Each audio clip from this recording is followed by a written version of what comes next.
Good morning. It is my birthday. I'm officially 25, and this is 6 things I learned as I turned 25, and also 6 things I learned as my prefrontal lobe cortex developed. One thing I learned that helps me like literally every day is that no one is worried about you. Like, no one is worried about you at all. And even if somebody is worried about you, they're not thinking about you in the next 5 minutes, I promise you. If you worry about people thinking about you in those next 5 minutes, then you're not gonna make it nowhere. There's always gonna be judgment. Humans are naturally like judgy people. Like literally to even have levels of society, judgment, the concept of judgment has to be like created. So that's why you just gotta live in your own world. I guess that's the biggest takeaway, like living your own world, literally. And it's not even that like think of yourself all the time, because you have to think about ways you affect people, if you're affecting people. But you just gotta live in your own world. Like, moral story. Why would you be accepting criticism from people you don't even know?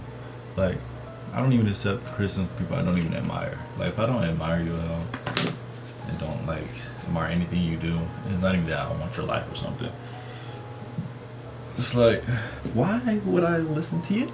Like that kind of vibe. Like, if you don't really admire them, then like, don't really take their criticism like that crazy. And even if you do admire them a lot, and you feel like the criticism isn't valid, don't take that shit. But yeah, literally live in your own world. That's like my go-to. That's literally my screensaver. Live in your own world. You can't be looking at other people when you're on a path to greatness. Another thing I learned is everything doesn't have to be perfect. Even me making this video right now in the middle of the airport, it's probably not gonna make the cut, or it's not gonna be exactly how I want it to be, but you don't have to dwell on projects. Like, you have to do stuff, put it out, and then get better for the next project. I feel like I found myself wanting stuff to be perfect, sitting on projects for a long time and not putting it out, and that just pushes behind so much. Let it be to your life, but never perfect. It's never gonna be perfect. You can always look back on the project and think like there's more to work on, but you're just kind of playing yourself and you're just holding yourself back from that. Yeah, the more work you put out, you just get better. Don't stop there, don't peak there, and just keep going. That's the third thing I learned, or the second thing I learned actually. The second thing I learned. The third thing I learned as I turned 25. Let us see. One thing I learned is you gotta bounce back. Like, there's gonna be moments where you feel on top of the world, and then there's gonna be moments where you have like a slight suicidal thought. But it's like, it's not like you're gonna commit suicide, but it's like, you have that thought like, bitch, I just don't wanna be here. We've had that thought. Or maybe I'm just like very alt. Like, no, y'all had them thoughts. Like, that last straw, you'd be like, I'm finna drive off a cliff, whatever. But you gotta bounce back, bro. Like, you have to bounce back from relationships. Like, you can be in a 20-year relationship and you end. Like, that don't mean your life over. You gotta bounce back. Like, life is really about bouncing back. You can drive your whole life into a hole if you don't find meaning for yourself. Even with jobs, you gotta bounce back. You lose your job, like, I don't know if you believe in God or not, but like, you can really be redirected to something greater, like for real. Like, think about your old job, like, or like a job you hated. Imagine if they laid you off. You gonna care? Like, in hindsight, being that you have a better job now, are you gonna actually care? No. Moments too, like, you gotta bounce back from moments. Like, even if you in the mall and you slip and fall, some water, like, nigga, get up, dry your pants off and keep walking. Like, you just gonna lay there forever? Like, you just gonna lay there forever? Like, be for real. Another reason you gotta bounce back. I'm in Miami for my birthday. It's raining hard as hell, but I'm still gonna enjoy my day. Like, for real. What does the song say? This is one of my favorite Destiny Child songs. I put on my happy face. I'm living, I'm able, I'm breathing, I'm grateful to put on my happy face. The fourth thing that I learned is you gotta talk to yourself. Because honestly, y'all, it's just you in the world. Yo, you gotta talk to yourself. Whether it be the form of like meditation, journaling, or a personal favorite, like talking in the mirror. One thing I like to do is talk to myself in the mirror. You don't talk to yourself. I meditate. I don't know what your religion is, but I meditate. And I say affirmations. I say like all I think I'm blessed for. I journal too. I don't journal as much as I used to, but I've been journaling since high school.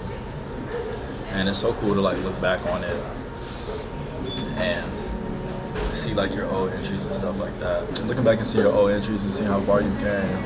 But personal favorite is talking to yourself in the mirror.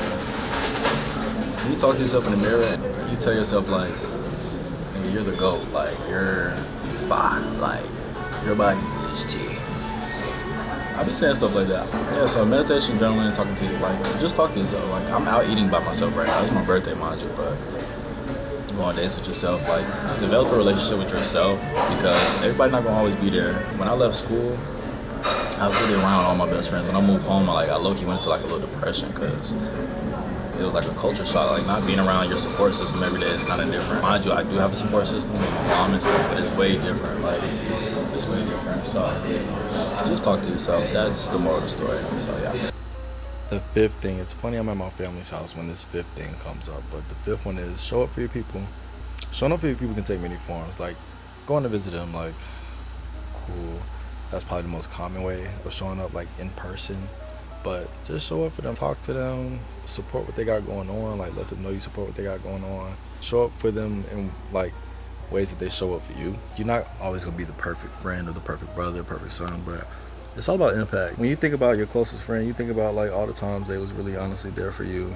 Even if you don't have many friends, it probably applies more to you because they're there and nobody else is. Like it can literally show up in many forms. Person, talking to them, encouraging them, just being there for them. Don't let somebody do all this stuff and be a emotional punching bag for you, and then you can't turn around and do the same thing for them. Family, like your family kind of provides a lot for you. I know it's kind of like, you know, we have that thing like, oh, parents are supposed to do this. Like, I mean, they are. You're like, I actually agree with that. Like, we weren't forced to come here, but like, it's kind of like at a certain point, like, you kind of got to recognize the stuff they're doing for you. Show up for your folks. That's fifth thing. Listen to what I say. The last piece of advice I learned from being 25 as I'm on the beach after a very rainy weekend and I didn't even think I was going to be here is to trust God. You gotta trust God. I don't know what everyone believes in or whatever, but you gotta trust like that inner voice, something that tells you I should have gone somewhere or I gotta do this idea. Don't let it turn into like an OCD thing. You know those things where you're trying to like, you set an alarm or something or a timer and you're trying to like get all those things done before that timer done, that kind of thing. You don't have to look at it like that, but more so like, I'm trying to give a good example. Like if you have like a crazy idea that just popped up out of your head while you was driving or something, like, and you're doing it, and then you have like a friend that comes and they're seeing you do it, they're like, oh, actually, da-da-da-da, like, and you might respect that idea a little bit, but after you do that, you're gonna look back and be like, damn, I did it the other way for a reason, like, because God put that idea in my head and he made it unfold the way it should. Me accepting that outside critique to shrink my inner voice allowed it not to be as great as it could have been, but collaboration is also like one thing. It depends on your intentions. Like if you're doing a collaboration, that's cool. Collaboration is great. I think two great minds are way better than one, and you can make some great stuff out of collaboration. But if you're doing something and somebody just kind of like da da da, then do your original idea. Like really trust that inner voice. Like set them own goals for yourself. Don't trust the late voices. Trust the first voices. Like if you're like, I'm not gonna drink this weekend, you said that for a reason. Don't get on Saturday and then it comes Saturday and you're itching to drink. Like that voice is the devil's voice. Like for real, that be telling you to do that last minute stuff. So really trust the first voice. I didn't think I was gonna get to the beach this weekend. It was very rainy. I kind of didn't think this trip was gonna be as good as I thought it was gonna be, but it was a great trip. I got to see my family. My aunt like told me some old stories. Got a film camera. I saw my grandma. Just kept in touch with my relationships. And although it was raining the past 2 days, my birthday, last night wasn't the best, but we here. We at Hallandale Beach. We're vibing. This is all I wanted. This is really all I wanted, kind of. Not for the whole trip, but it unfolded the way it needed to. If y'all watched this full video, thank you. I love capturing stuff like this. Peace out. My dandruff is crazy. One thing I hate about birthdays. One thing I hate about birthdays. I ain't even gonna be shallow, but one thing I hate about birthdays. One thing I. And now I'm finna go get some food from a place I found on TikTok. Y'all, I'm so high, I forgot to come here and record this video. Like, the shadow's crazy. The Walmart girl on my job was like, "Do you perm your eyelashes?" I said, "Girl, I got Roman Empire jeans." I don't want to be squinting in my video the whole time, so. Working tomorrow is crazy, isn't it? Like, I literally have to work tomorrow.